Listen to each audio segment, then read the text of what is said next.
Mais il faut quand même qu'on sache que la CEDEAO doit beaucoup à notre pays. Du président Jory, paix à son âme, qui faisait partie, tous ceux qui connaissent l'histoire savent très bien ce qui s'est passé. Ils avaient déjà commencé à parler, évidemment, d'une organisation qui devait travailler sur la solidarité, sur le partage de la production, sur le soutien. Après Jory, c'est l'époque Kounché, paix à son âme. Et on sait que c'est à cette période que la CEDEAO a été créée.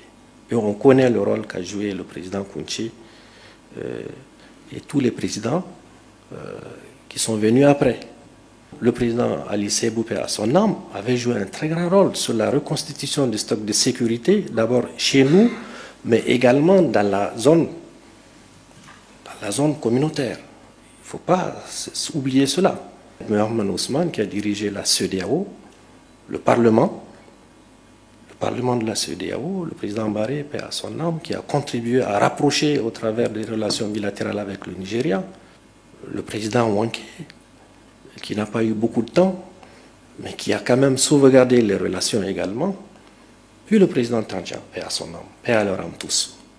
Et chaque fois qu'on arrive au terme de l'année, ses pairs lui demandent de poursuivre.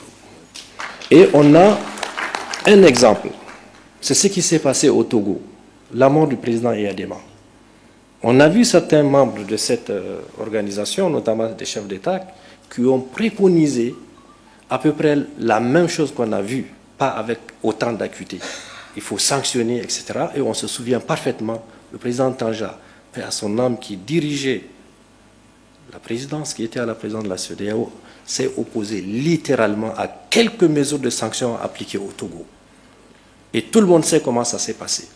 Avec sagesse, consultation de l'ensemble de ceux qui composaient l'institution, on est parvenu à résoudre le problème du Togo. Il ne faut pas oublier cela. Et la CEDEAO, on a vu les chefs d'État qui sont venus après aussi. Même le général Salou, qui a eu un temps, aussi a continué à travailler à la consolidation de nos rapports avec la CEDEAO.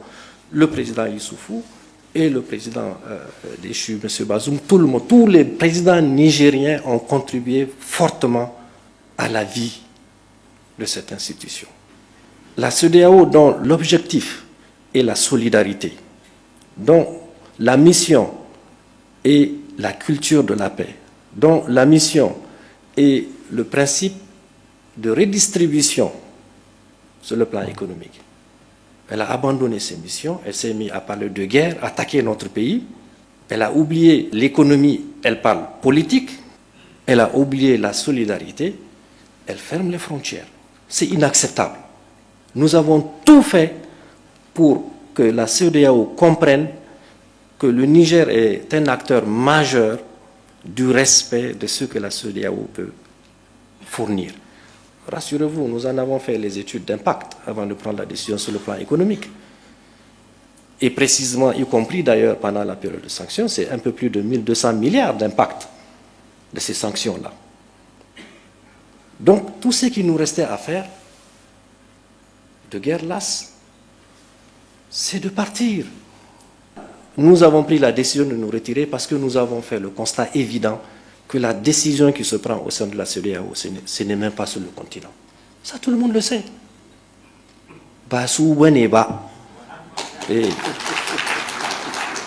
Qu'est-ce qu'on va rester faire?